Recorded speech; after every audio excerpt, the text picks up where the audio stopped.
North Korea is hell, Trump tells Kim Jong-un, warning dictator to give up nuclear weapons. President Donald Trump personally addressed North Korea's ruler Kim Jong-un in a speech to the South Korean parliament Wednesday that had a marked change from the billionaire's usual aggressive rhetoric.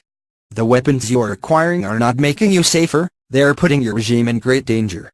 Every step you take down this dark path increases the peril you face," Trump said toward the end of a speech focused on highlighting South Korea's success as a free nation compared to North Korea's human rights abuses. "North Korea is not the paradise your grandfather envisioned. It is a hell no person deserves.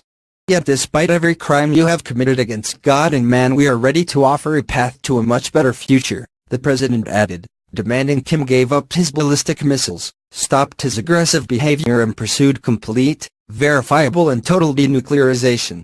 Though Trump did not repeat his threat to totally destroy the North Korean regime, he warned Kim not to underestimate American resolve. "The regime has interpreted America's past restraint as weakness.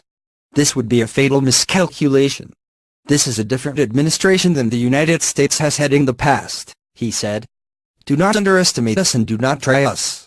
The president proclaimed he wanted to achieve peace through strength in the Korean peninsula.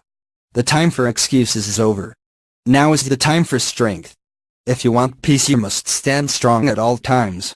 The speech also served as an opportunity for Trump to emphasize the differences between the two halves of Korea, complimenting South Koreans on their accomplishments as an economy and as a young democracy. The president seemed most impressed with the nation's golfing prowess.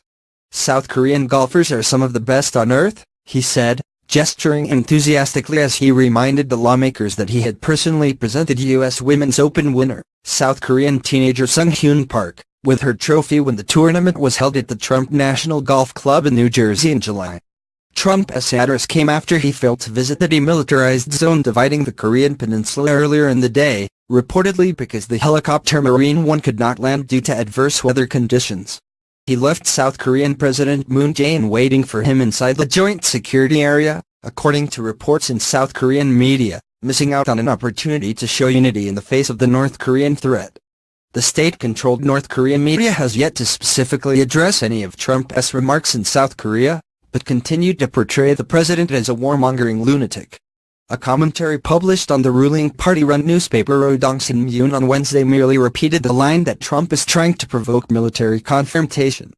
"Trump has flown to South Korea as he seeks to strengthen military threats against us and has an intention to light the fuse for a nuclear war," the commentary said, quoted in South Korean news agency Yonhap.